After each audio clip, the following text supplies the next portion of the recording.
이 책에 이런 글이 하나 쓰여져 있습니다. 한 이야기죠. 미국의 아주 최고의 철도 사업을 일으켰던 그런 사람이 있는데, 철도 사업으로 인해서 아주 큰 부자가 된 사람입니다. 그런데 이제 이 사람이 임종을 맞이하게 된 거예요. 그가 일으켰던 사업으로 인해서 수천 명의 종업원을 거느리고, 그리고 오늘 우리 돈으로 따지자면 수조 원의 그런 재산을 가지고 있는, 어떻게 보면 세상적으로 말하면 인생을 성공적으로 살았다 이렇게 생각할 만한 사람이었는데, 그가 이제 죽음을 앞두고 그의 아들의 손을 잡고 이렇게 얘기를 했다는 거죠. 아들아, 너는 지금 인생에서 가장 큰 실패를 한 사람의 손을 네가 잡고 있다, 이렇게 이야기를 한 겁니다. 그러니까 이 아들이 듣고 깜짝 놀란 거죠. 아버지, 무슨 말씀입니까? 아버지처럼 이렇게 인생을 성공적으로 산 사람이 어디 있다고, 왜 실패했다라고 말씀하십니까? 지금 아버지가 일구어놓은 이 사업으로 수천여 명의 사람들이 살아가고 있고, 그리고 우리도 수조 원의 재산을 이렇게 가지고 살아갈 수 있게 되어졌는데 무엇이 실패했단 말입니까? 이렇게 이야기를 하고 반문을 한 거예요. 그랬더니 이 아버지가 이렇게 이야기를 하더라는 거죠. 내가 지금 죽음을 앞두고 내 인생을 곰곰이 생각해 보니 인생의 진실이 무엇인지 비로소 내가 깨닫게 되어졌다. 나는 하나님의 부르심을 받고 예수 그리스도를 믿는 그런 믿음으로 살아야 될 사람이었는데, 내가 그동안 너무 사업에 빠져서 살다 보니까 내가 그리스도를 잃어버렸다. 내가 예수를 잃어버렸어. 그래서 내 인생은 이제 실패한 인생이 되고 마는 거다. 그러면서 아들의 손을 꼭 잡으면서 이렇게 얘기를 했다는 거죠. 아들아, 너는 나와 같이 인생의 마지막 순간에 실패한 인생이라고 고백하지 않는 그런 인생이 되었으면 좋겠구나. 그렇게 이야기를 했다는 거죠. 여러분, 뭐 실제로 있었던 이야기인지 아니면 지어낸 이야기인지는 모르겠지만, 여러분 인생의 마지막 순간에 그것을 깨닫고 말할 수 있다는 것만으로도 사실은 큰 은혜요, 복입니다. 왜냐하면 많은 사람들이 인생을 자기 생각대로, 자기 마음대로, 뜻대로 살아가고서 그 인생이 참된 인생인지 거짓된 인생인지도 모른 채 죽어가는 사람들이 허다하게 많이 있기 때문에 그렇죠. 저는 오늘 이 아침에 나온 우리 사랑하는 성도님들이 참된 인생의 길을 잘 깨닫고 그 인생을 살아감으로 말미암아서 이 땅에서의 삶을 마치는 그 순간에 내 인생은 실패한 인생이야 이렇게 고백하는 것이 아니라, 내 인생은 복된 인생이었노라고 정말 사람들 앞에서 당당하고 자신 있게 그렇게 고백할 수 있는 하나님의 사람들 되기를 주님의 이름으로 축원합니다. 여러분, 그렇다고 한다면 어떤 것이 정말 죽음 앞에서 후회하지 않고 부끄럽지 않고 그 죽음을 당당하게 맞이하면서 나는 인생을 잘 살았다 이렇게 고백할 수 있는 인생이냐는 거죠. 오늘 말씀 속에서 어떤 인생이 그런 인생이 될 수 있는지, 하나님은 어떻게 우리로 하여금 그런 인생을 만들어 가시는지 오늘 말씀을 통해서 우리가 살펴보면요. 자, 오늘 우리가 읽은 말씀은 사실은 뭐 어린 시절부터 교회를 다닌 사람들은 뭐 한두 번이 아니죠. 수없이 들어볼 만한 말씀이죠. 요나라고 하는 선지자를 하나님이 부르셔서 니느웨의 큰 도시죠, 아수르의 수도 니느웨로 가서 하나님의 말씀을 전하라고 이야기를 한 겁니다.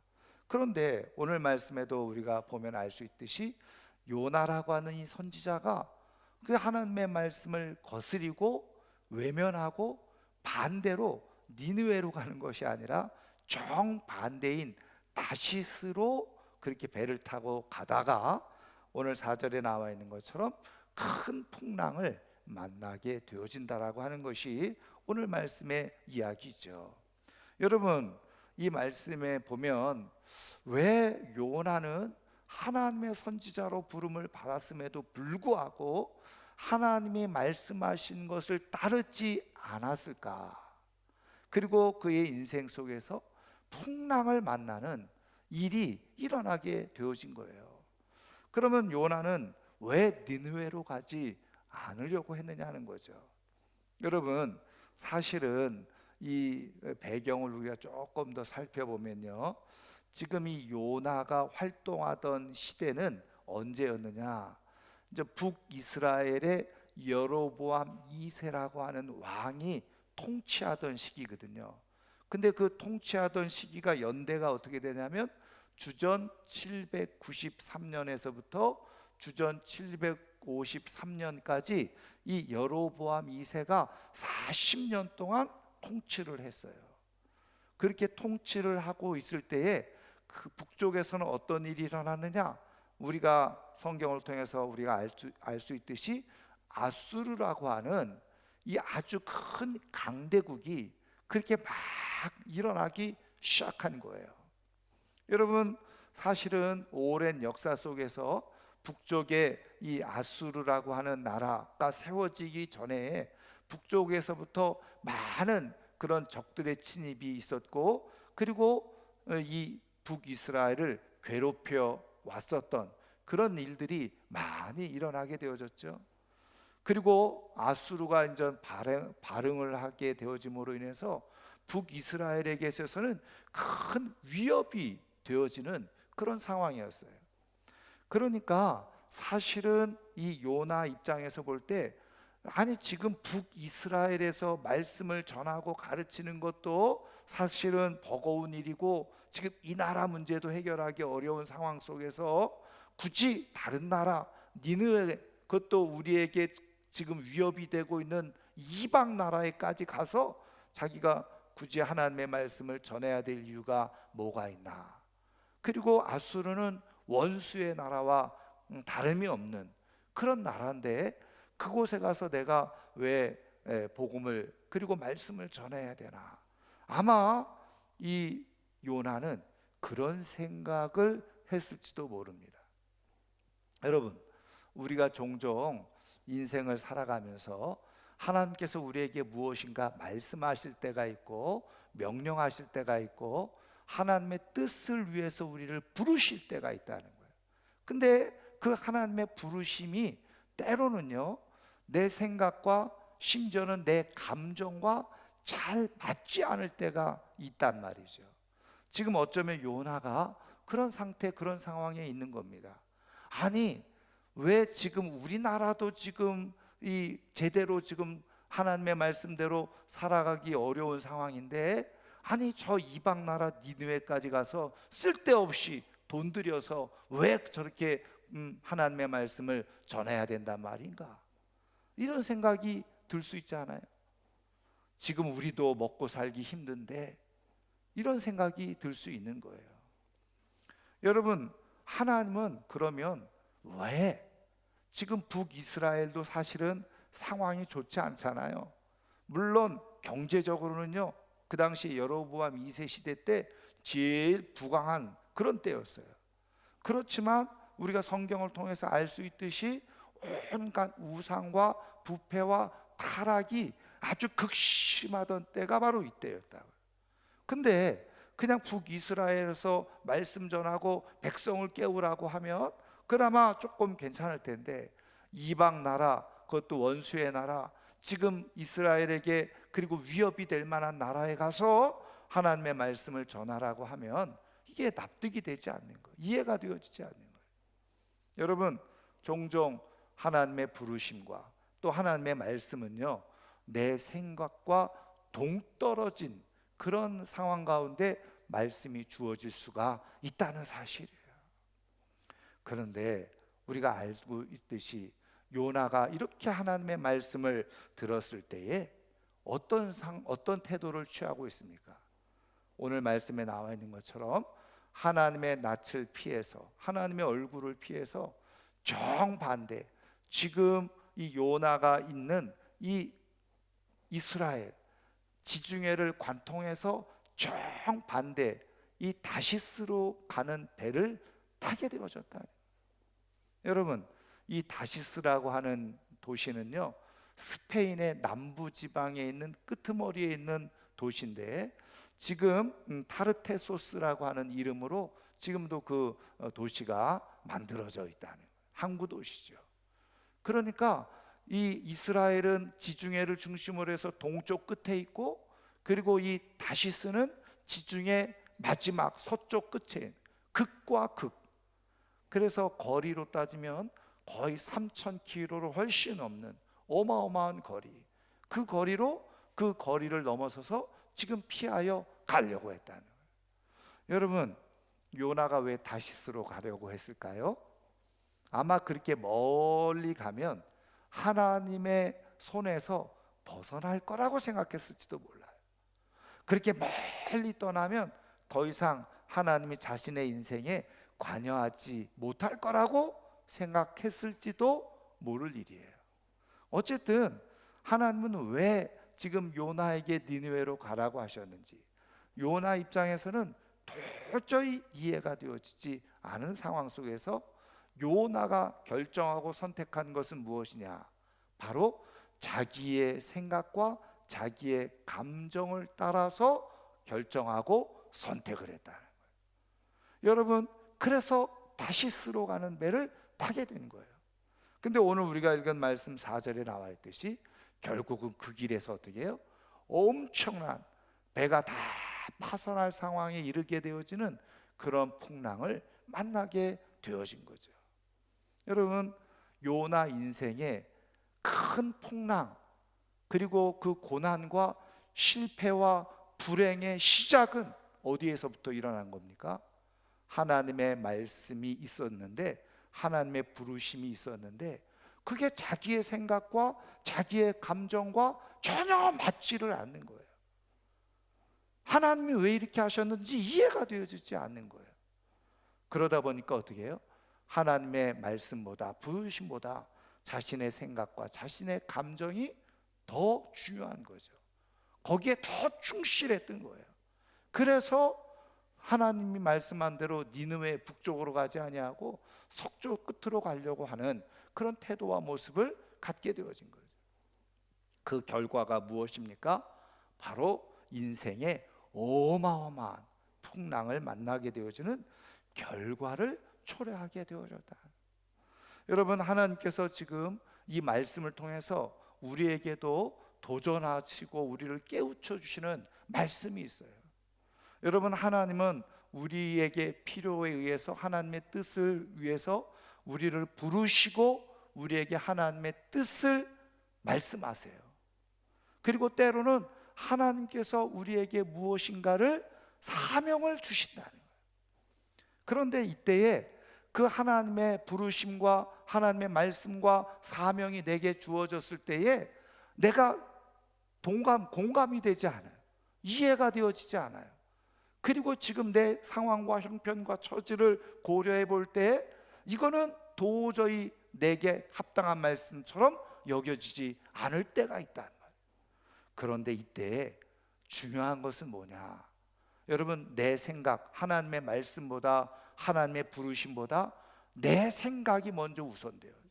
내 감정이 먼저 우선되어져요. 그렇게 해서 선택하고 판단하고 결정하는 순간부터 내 인생에 찾아오지, 경험되어지지 할 필요가 없는 풍랑을 경험하게 되어지는 일이 일어날 수가 있다는 거예요. 하나님은 지금 이 말씀을 통해서 우리에게 깨우쳐 주시는 것이 무엇입니까? 여러분, 만약에 여러분 요나가 조금 자기 생각에 맞지 않고 이해가 되어지지 않고, 하나님, 아니 저 이방 나라 지금 우리나라도 급한데 저 이방 나라에 가서 무슨 돈 들여가지고 힘들여가지고 하나님의 말씀을 전하라고 하십니까? 저 이방 나라는 망해도 싼 나라입니다. 그리고 저 나라가 만약에 하나님의 복을 받으면 아니 우리는 어떻게 하라고 그럽니까? 그러면서 그런 생각을 가지고 있지만 그래도 하나님의 말씀이니 나는 다 이해가 되어지지 않지만 나는 말씀을 따라 니느웨로 가겠습니다 해서 니느웨로 만약에 갔다면 여러분 그 요나의 인생에 엄청난 풍랑 만날 수 있었을까요? 아마 만나지 않았을 거예요. 그러니까 요나는 그 인생 가운데 굳이 만나지 않고 경험하지 않을 수 있었던 풍랑을 자신의 잘못된 선택과 결정을 통해서 그 엄청난 풍랑을 만나게 되어지는 결과를 초래하게 되어지고 만 거죠. 여러분, 하나님은 우리의 인생 가운데서요, 우리의 인생을 살아가면서 굳이 만나지 않아야 될 풍랑, 굳이 내가 겪지 말아야 될 그런 고난, 그런 것 안 겪게 해주고 싶은 거예요. 풍랑 만나지 않게 해주고 싶으신 거예요. 그래서 오늘 이 말씀을 통해서 우리에게 교훈해 주시고 깨우쳐 주시는 거예요.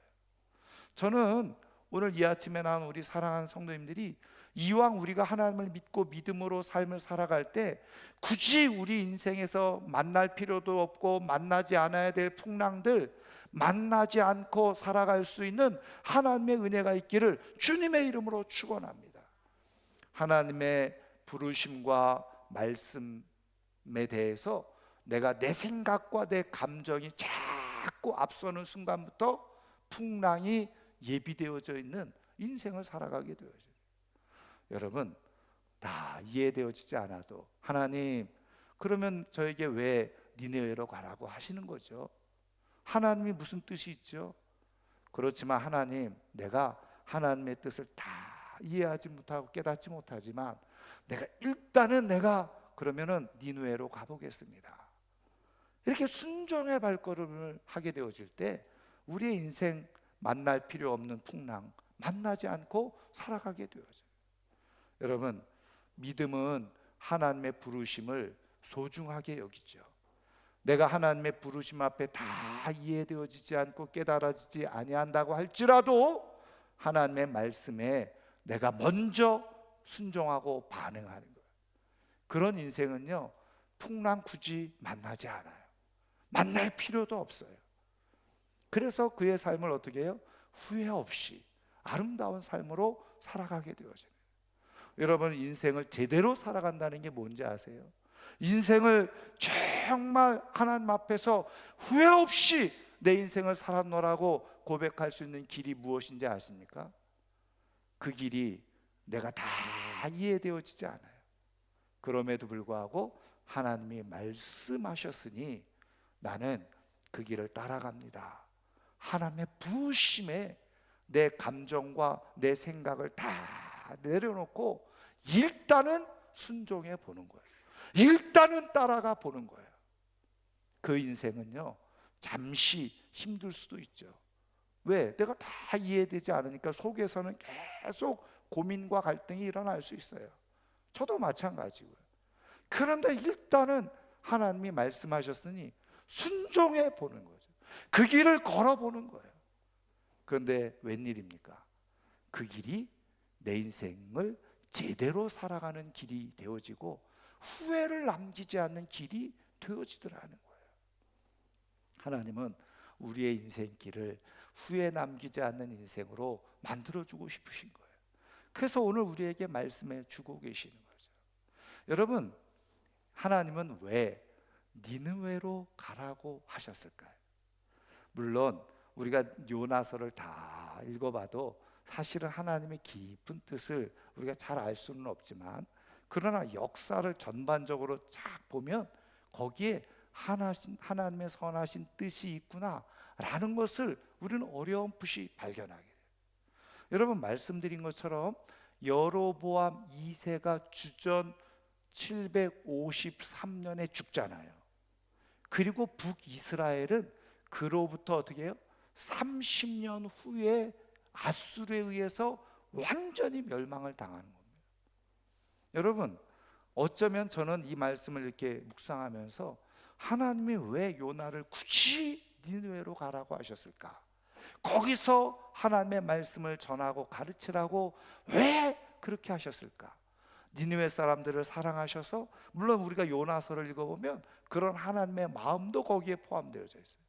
그런데 여러분, 더 중요한 건 뭔지 아세요? 니느웨 사람들이 회개하고 돌이켜서 하나님을 인정하고 하나님을 받아들이게 되어질 때, 그때 유익은 누구에게 돌아오는 거예요? 북이스라엘에게 돌아오는 거잖아. 요나에게 돌아오는 거예요. 왜? 그 아수르 제국이 하나님을 믿게 되고 하나님을 섬기게 되고 하나님의 뜻을 알게 되어지면 굳이 북이스라엘을 공격하겠습니까? 침공하겠습니까? 그렇게 할 필요가 없는 거예요. 그러니까 결국은 니느웨가 하나님의 말씀으로 완전히 새로워지는 것은 결국은 누구에게 복인 거예요? 바로 이스라엘에게 복인 거고, 요나의 삶의 안전을 담보하는 일이 되어지는 거예요. 여러분, 하나님은 종종요, 때로는 우리에게 무리한 것을 말씀하실 때가 있어요. 정말 내가 용서 못할 사람을 용서하라고도 하시기도 하고요, 내가 정말 상종하기 싫어하는 사람을 상종하도록 하나님은 나에게 말씀하실 때가 있어요. 여러분, 그러면 그 사람 좋으라고 하는 겁니까? 그 사람 잘 되라고 하는 겁니까? 물론 큰 하나님의 뜻 속에서는 그런 뜻도 포함되어져 있지만, 결국은 그 사람이 변화되어지고 그 사람이 새로워지는 것이 결국은 나에게 복이 되어지고 유익이 되어지기 때문에 하나님은 그 말씀을 하고 계시네요. 여러분, 하나님께서 때로는 우리의 삶 가운데 이해되어지지 않는 부르심을 그리고 사명을 맡기실 때가 있어요. 그럴 때 내가 다 이해는 하지 못하지만 하나님의 깊은 뜻이 있어서 나를 이렇게 부르시고 나에게 이 일을 맡기시겠지라고 믿고 그 부르심에 내가 내 감정과 생각을 내려놓고 발을 딛고 나아가잖아요. 그럼 내 인생에 예기치 못하고 생각지 못했던 하나님의 은혜와 복이 주어지는 역사가 일어나는 줄 믿으시기를 주님의 이름으로 축원합니다. 여러분, 오늘 말씀에 보시면요, 지금 이 요나가 지금 하나님의 말씀을 외면하고 다시스로 가려고 하잖아요. 근데 여러분, 3절 말씀을 보면 신기한 말씀이 있어요. 요빠라고 하는 곳으로 내려가서, 요빠는 이스라엘의 항구 도시죠. 배를 타는 곳이에요. 그 요빠로 내려갔는데 오늘 성경에 재밌는 표현이 마침이라는, 마침. 여러분, 요즘같이 뭐 항공 시간, 배 시간, 혹은 뭐 그 차 운행하는 뭐 고속버스 시간 이렇게 정해져 있었던 겁니까? 옛날에는 그런 게 없어요. 그냥 가면 그 배가 정박해 있고, 그리고 그 배에 사람들이 필요한 만큼의 인원수가 차면은 그냥 가는 거예요. 다시 말하면 정해진 시간이 없는 거예요. 근데 신기하고 놀랍게도, 내가 이제 다시스로 가야 되겠다, 도망가야 되겠다, 피해 가야 되겠다, 그리고 갔더니 마침 다시스로 가는 배가 그날따라 거기에 정박해 있는. 와, 여러분, 이때 요나가 어떤 생각이 들었을까요? 야, 웬 재수? 야, 이게 정말, 야, 이게 모든 게 내 뜻대로 되는구나. 거기다 뱃삭을 지불했어요. 그리고 올랐어요. 그리고 배가 지중해 바다를 항해하는 가운데 아무 일도 일어나지 않았을 때 요나의 마음은 어떻겠어요? 이야, 내가 선택하고 내가 결정하고 내가 판단한 게 옳았구나, 이렇게 생각하지 않았을까요? 그때까지만 해도, 풍랑을 만나기 전까지만 해도, 그래, 내가 이렇게 가기를 잘했지. 내가 지금 만약에 니느웨로 갔다고 한다면, 아유, 그 꼴불견인 사람들, 그 사람들 하나님 말씀 내가 어떻게 전하겠어? 그 사람들 그거 받아들이긴 하겠어? 왜 내가 그런 쓸데없는 개고생을 해야 돼? 이야, 내 선택과 결정이 정말 탁월했지. 아마도 요나는 풍랑을 만나기 전까지 그런 생각. 그래서 성경을 보시면 그 다음에 다음 주에 보겠습니다만 느긋하게 배 밑에 들어가서 잠을 자고 있었던 거예요. 여러분, 신기하지 않아요? 아니, 하나님이 이렇게 말씀하신 것을 거절하고 외면하고 자기 생각대로 가는데 왜 이렇게 일이 그냥 순적하게 잘 풀리는 거예요? 만약에 이 요나가 욥바로 내려가는 길에 만약에 다리가 부러졌다면 아마 못 가지 않았을까요? 아니, 욥바까지는 갈 수 있다고 치더라도 다시스로 가는 배를 못 만났다면, 그 배가 먼저 출발했다든지 아니면 배가 아직 오지 않았다고 한다면 몇 날 며칠을 그 욥바에서 기다리는 동안에 생각도 바뀌어질 수 있고 그럴 수도 있잖아요. 그런데 왜 하나님은 마침 다시스로 가는 배가 거기에 있도록 두셨나요? 그리고 그 엄청난 배삭스를 지불하고 왜 요나로 하여금 그 배를 타도록 하나님은 두셨냐는 거예요. 하나님의 말씀을 어기고 그렇게 도망감에도 불구하고, 여러분, 여기에서 물론 거듭 말씀드리지만 하나님의 왜 이렇게 하셨는지 답은 없어요. 근데 제가 이 말씀을 묵상하고 성경 전체를 통해서 하나님께서 뜻하시는 것을 제가 이렇게 묵상해 와서 깨달아 보면요, 여러분, 두 가지 이유가 있어요. 자, 하나는 뭔지 아세요? 일단은요, 로마서 1장 말씀을 보면 하나님께서 하시는 아주 심각한 말씀이 있는데 그건 뭐냐? 하나님이 내어버려 두시는 사람이 있다는 거예요. 하나님이 선택하지 않은 사람은요, 하나님의 말씀을 외면하고 부정하고 따르지 않아도 삶에 아무런 문제가 생기지 않아요. 그래서 아이고, 내가 하나님 말씀 따르지 않고 예배 드리지 않고 헌금 드리지 않고 그래도 내 삶에 아무 문제가 없네? 그러면 어떻게 살아갈까요? 이 사람 하나님 열심히 믿을까요? 하나님의 말씀에 순종하며 살아갈까요? 절대로 하나님을 믿지 않죠. 왜? 하나님 말씀대로 안 살아도 내 인생에 아무 문제가 없는데요, 오히려 더 잘 되거든요. 마침 돈도 벌고 마침 자녀도 잘 되고 내가 뭐 고민할 게 뭐 있어요? 인생이 그렇지. 하나님 믿고 살 필요가 없어지는. 그런데 그 인생 끝에는 뭐가 있어요? 영원한 멸망이 준비되어지고 있는 거죠. 인생의 완전한 가장 큰 해결할 수 없는 최고의 불행이 그 인생을 기다리고 있는, 하나님이 내어버려 두시는 인생, 가장 불행한 인생이에요. 그냥 내어버려 두셨다는, 그래 네가 하고 싶은 대로 너는 살다가 마지막 그냥 지옥에 던져지는, 내어버려 두시는 인생. 근데 요나는 그런 인생은 아니었잖아요. 그러면 왜 이렇게 하셨을까?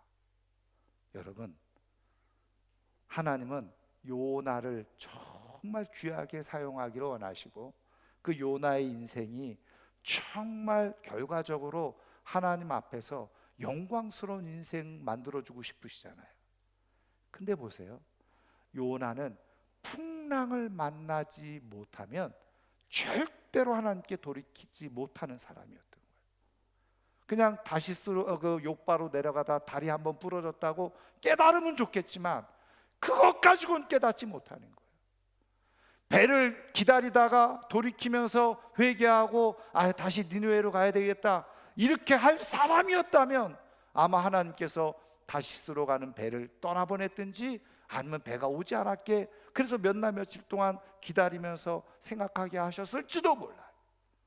그런데 요나는 이미 그런 정신과 마음과 상태가 아니라는, 요나는 풍랑을 통해서만 깨달을 수 있는 인생이었기 때문에 하나님은 풍랑을 만날 때까지, 아니 하나님께서 풍랑을 일으키실 때까지 그대로 가게 하시는 거예요.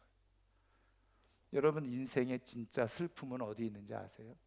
물론 풍랑이라는 걸 통해서 인생을 깨닫는 것, 그거 굉장히 복된 거예요. 왜? 내어버려 두셔서 결국은 영원한 지옥에 버려지는 것보다 그래도 풍랑이라는 걸 만나서 돌이켜서 하나님 앞에 살아갈 수 있는 기회를 얻는다는 것, 그거 얼마나 복된 거예요. 그런데 말씀드린 것처럼 굳이 만나지 않아도 될 풍랑을 왜 자초하냐는 거예요. 여러분, 내 인생에 풍랑 만나지 않아도 될 인생. 그런데 요나는 자기 생각, 자기 마음에 완전히 사로잡혀서 하나님을 외면하고 자기 길로 가는 거예요. 근데 하나님은 그냥 두시는 거죠. 모든 게 순적하게 되도록. 근데 어떻게 돼요? 하나님이 택한 사람은 반드시 풍랑을 통해서 돌이키게 하시는 역사가 일어난다는 거예요. 여러분, 굳이 풍랑 만나야 되겠습니까? 풍랑 안 만나고 살아갈 수 있는 길이 얼마든지 있잖아요. 조금 좁은 길이기도 하고 힘든 길이기도 하고 고단한 길이기도 할 수 있죠. 근데 아세요? 차라리 그 길이 나은 거예요. 풍랑 만나는 이보다. 여러분, 이스라엘 백성들 1년 반 만에 하나님이 약속하신 가나안 땅 들어갈 기회가 주어졌죠. 가데스 바네아에서 1년 반 만에 하나님이 약속하시는 젖과 꿀이 흐르는 천국의 땅, 그곳에 들어갈 수 있는 기회를 얻었어요. 1년 반 하나님은 철저하게 약속을 지키셨죠. 그런데 어떻게 해요? 하나님이 그렇게 인도하셨음에도 불구하고 하나님의 부르심을 인정하지 않았어요. 믿지를 못했어요. 그래서 거기에 원망하고 불평하게 되어지죠. 결국은 어떻게 해요?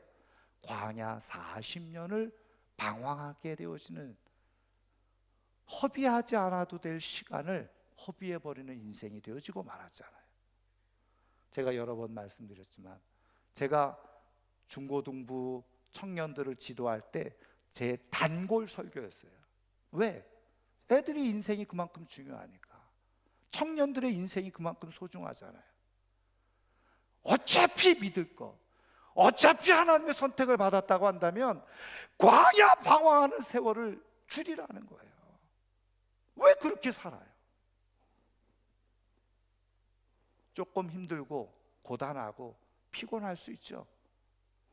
그런데 오히려 그 길이 지름길이라는 거예요. 그 길이 복된 길이라는 거예요. 저는 이런 생각이 들어요. 광야 40년 1세대가 다 죽잖아요. 여호수아 갈렙 빼고 40년 동안 광야에서 다 죽어요. 그때 그 1세대 사람들, 저는 이렇게 했을 것 같아요. 죽어가면서 자녀들 손에 붙들고서, 야, 내가 원래는 1년 반 만에 그 가나안 땅에 들어갈 수 있는 기회가 있었어. 근데 그때 내가 믿음이 없었다. 내가 두려웠었고 내 생각과 내 감정에 충실하다가 나는 그 땅 밟아볼 기회가 있었는데 밟아보지도 못하고 나는 이렇게 광야에서 죽어간다. 그리고서 자녀들에게 부탁했을 것 같아요. 너희들은 나와 같이 내 생각대로 내 감정대로 하지 말고 하나님을 절대적으로 신뢰하고 하나님의 부르심 앞에 무조건 순종해라. 그러면 하나님의 약속은 너희들에게 반드시 이루어질 거다. 저는 그렇게 눈물 지으면서 자기 인생을 한탄하고 후회하면서 수많은 사람들이 죽어갔을 거라는 생각이 들어요. 사랑하는 성도 여러분, 믿음을 가지고 있는 사람들은 성경을 보면 하나님의 부르심 앞에 그 부르심이 다 이해되지 않고 다 내 생각과 맞지 않고, 그럼에도 불구하고 하나님이 말씀하셨으니 나는 그 길을 선택합니다. 이렇게 선택하고 갔던 사람들은 외롭기도 하고 힘든 순간도 있었고 그리고 어려운 일도 만나기는 하지만 그 인생을 후회로 끝나지 않아요. 힘들었지만 그래, 내 인생은 정말 잘 산 인생이야. 하나님과 함께 했으니 내 인생이 복된 인생이었지. 그러면서 하나님 앞에 가는 축복이 있는 거예요. 그런데 여러분, 말씀드린 것처럼 믿음이 없으면 자꾸 자기 생각을 먼저 해요. 자기 감정이 우선이에요. 그래서 어떻게 해요? 자기가 합리적으로 생각해서 이해가 되지 않으면 이거는 아니야. 그리고서 거절하고 거부하고 그리고 외면하죠. 그러다가 하나님이 선택해서 돌이키게 하실 때는 결국은 풍랑을 통해서 돌이키게 하시고, 모든 것을 다 잃어버린 후에야 결국은 다시 돌아. 그런데 그렇게 해서라도 돌아오면 복이겠지만, 그렇게 돌아와서 뒤돌아보니까 내 인생이 허무한 거. 내가 왜 이렇게 하나님 믿지 않고 살았지? 외면하고 살았지? 쓸모없는 인생으로 살았다라고 하는 후회감이 밀려오게 되어져요.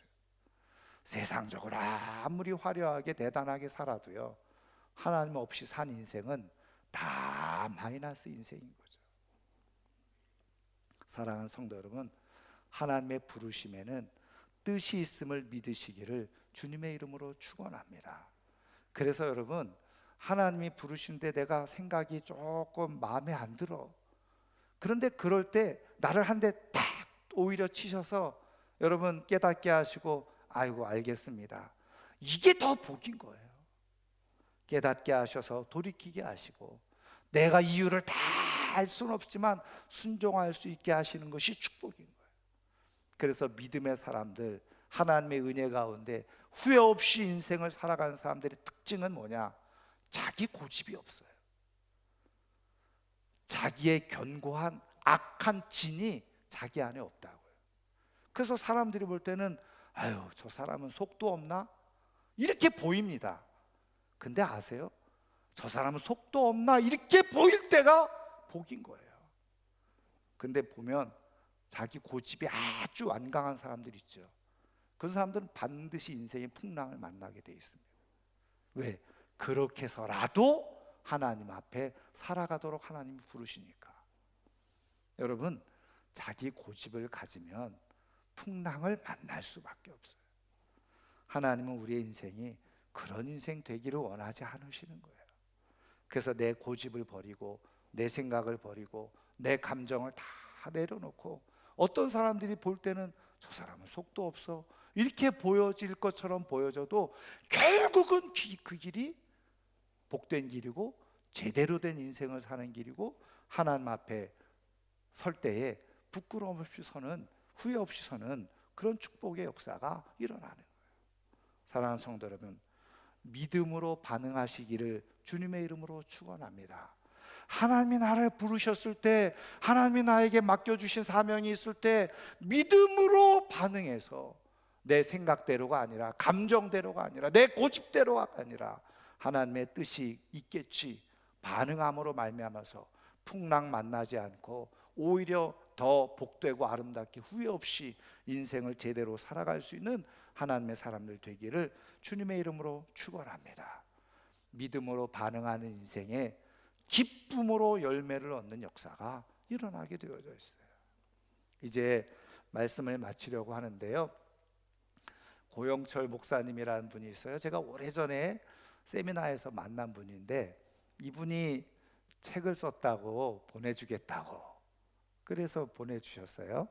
그 책 속에 본인의 인전 이런 여러 간증들이 기록되어져 있었는데, 이분이 필리핀에 가서 15년 동안 선교사로 사역하다가 고향 교회에서 당신이 필요합니다, 고향 교회에서 부른 거예요.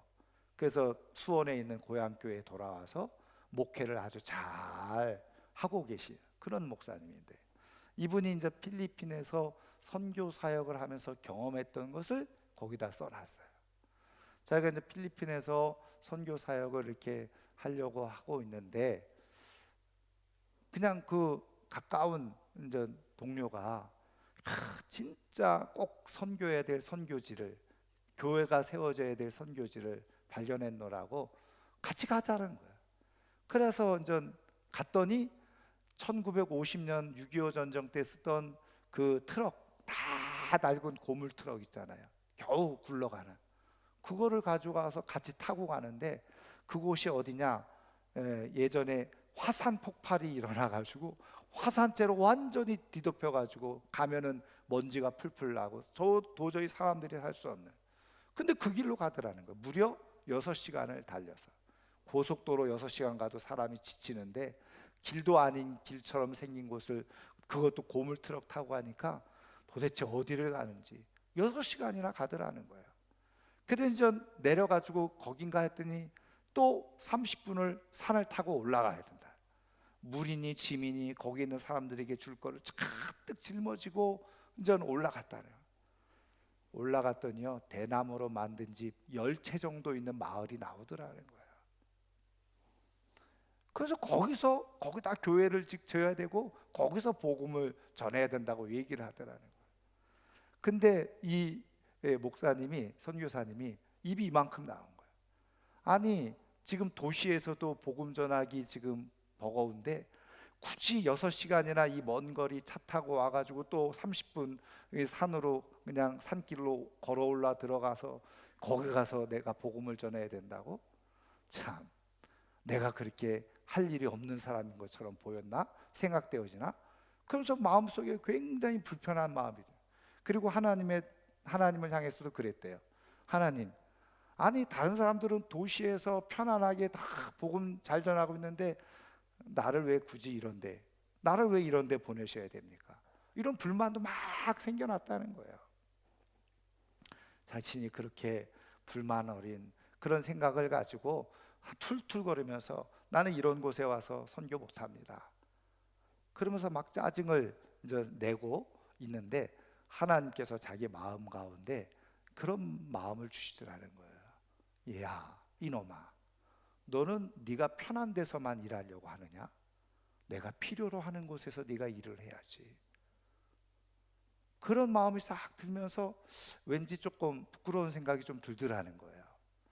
그런 사이에 또 하나의 이제 음성 비슷하게 생각이 드는 게 뭐냐면, 옛날에 부흥회 때 부흥사 목사님들이 늘 그러죠. 하나님이 부르셨을 때 그 부르심에 순종하지 않으면 엄청나게 매맞고 돌아와서 결국은 쓰여지게 된다. 그러니까 매맞기 전에 그냥 부르실 때 잘 순종을 해라. 그런 생각이 확 떠오르더라는 거야. 그래서 사실은 좋아서가 아니라, 기뻐서가 아니라, 행복해서가 아니라 매맞기 싫어서 두려운 마음에 할 수 없이 그곳에 가서 이제 왔다 갔다 하면서 선교를 하고 복음을 전하게 되어졌다는 거예요. 그래서 그냥 그렇게 고생하면서 수없이 왔다 갔다 하면서 그곳에 가서 예배를 드리고 하는데, 어느 날 예배를 드리는데 저 뒤에서 말이죠, 어떤 애가 그냥 소리 지르면서 너무너무 울어대가지고 예배가 안 될 정도예요. 그래가지고 그냥 가가지고 보니까 이 아이가 엉덩이에 화상을 입었는데 살이 다 썩어 들어가는. 그래서 어떻게 된 거냐고 물어봤더니 고구마 구워 먹다가 집에서 그 화로에 얘가 털썩 주저앉아 버려요. 2살짜리 아이니까. 그래서 화상을 입었는데 그곳에 무슨 병원이 있습니까? 약이 있습니까? 치료하지 못하고 그대로 방치해 두니까 엉덩이 살이 다 짓무르고 그냥 보름이 나고 썩어 들어가는. 근데 어떻게 하겠어요? 그래서 그냥 가져갔던 구급약 보니까 후시딘이 있는 거예요. 약선전하는 거 아닙니다. 그래서 후시딘을 거기다 다 바르고 그냥 자기가 형식적으로, 왜 마음에도 없는 곳이었으니까 그냥 기도를 했대요. 그리고 후시딘 그냥 주면서 나중에 이거 한 번씩 발라주라고 하고 그리고 내려왔다는 거예요. 그리고 2주 후에 그곳을 다시 방문을 했는데, 아니 예배 드린다 그러면 그 마을 사람들 다 벌게 벗고 말이죠, 진짜 TV에서 나오는 그런 원주민들이었는데 그 사람들이, 동네 사람들이 다 모여 있더라는 거예요. 그래가지고 자기가 갔더니 그 애기 엄마가 팍 달려 나오면서 자기를 끌어안으면서 너무너무 감사하다, 너무너무 고맙다. 그래서 자기 애기를 보여주는데 상처가 깨끗이 나아져 있었다. 그래가지고 그 마을 전체가 다 예수 믿고 그러면서 정말 하나님 앞에 영광스럽게, 근데 자기도 너무너무 그게 감동이 되더라. 감격이 돼요. 그렇게 예배를 드리고 내려왔는데 하나님께서 내려오는 길에 자기 마음속에 주시는 마음이, 나는 너를 이곳 사람들에게 축복의 통로로 사용해 주고 싶었다. 축복의 통로로 너를 사용하고 싶었어. 야, 내가 너니까 이곳에 부른 거야. 그리고 내가 너에게 무엇인가 줄 것이 있기 때문에 너를 여기에 부른 거다. 그 마음을 확 주시더라. 그래서 이 선교사님이 그때부터 선교의 문을 활짝 열기 시작했는데, 열려지기 시작하는데, 자기가 하나님의 부르심 앞에서는 아무리 힘들고 어려운 그런 곳이라도 따라가게 되어졌다. 왜? 하나님 자기한테 주신 마음이 뭐냐면, 내가 너니까 믿고 불렀고 너에게 무엇인가 주기 위해서 너를 부른다. 아, 하나님이 부르심에는 나에게 무엇인가 줄 것이 있을 때, 나를 믿어주실 때 나를 부르시고 계시는구나. 그거를 깨달았다는 거예요. 그리고 그렇게 순종했더니 그 필리핀에서 사역이 왕성해지고, 그 소문이 나니까 고향에 있는 교회에서도 때가 되어지니까 자기를 필요로 해서 자기를 다시 그 담임 목사로 세우는 그런 축복이 있게 되어졌다는. 여러분, 하나님이 부르실 때는요, 믿어주니까 부르시는 거예요. 하나님이 부르실 때는 줄 것이 있기 때문에 부르시는 거예요. 그 부르심을 통해서 나에게 유익을 주시고자 할 때 하나님은 부르세요. 하나님은 나에게 필요한 것 채워주시고자 할 때 먼저 부르세요. 그리고 그 부르심에 순종할 때 내가 있어야 될 것을 다 채우셔서 삶을 살아가게 하는 복이 있게 되어지는 거죠. 저는 오늘 이 아침에 나온 사랑하는 성도님들이 인생을 살아가면서 하나님 말씀을 외면하다가 풍랑 만나고 거지가 돼서 돌아오는 것보다, 오히려 하나님의 말씀, 내가 다 이해되지 않지만 내 고집과 감정과 생각을 다 내려놓고 말씀에 그대로 순종함으로 말미암아서 하나님이 나를 믿어주셨구나 감사하고, 아, 하나님이 나에게 줄 것이 있으니까 부르시는구나, 그것을 깨닫고 다 순종해서 풍랑 굳이 만나지 않고 하나님께서 채워주시는 복된 은혜 속에서 인생 마지막 순간에 하나님, 나 참 잘 살았죠, 자녀들에게도 내가 이렇게 하나님의 인도하심을 받으며 살았다 증언하고 고백하며 영광스럽게 하나님 앞에 설 수 있는 하나님의 사람들 다 될 수 있기를 주의 이름으로 축원합니다.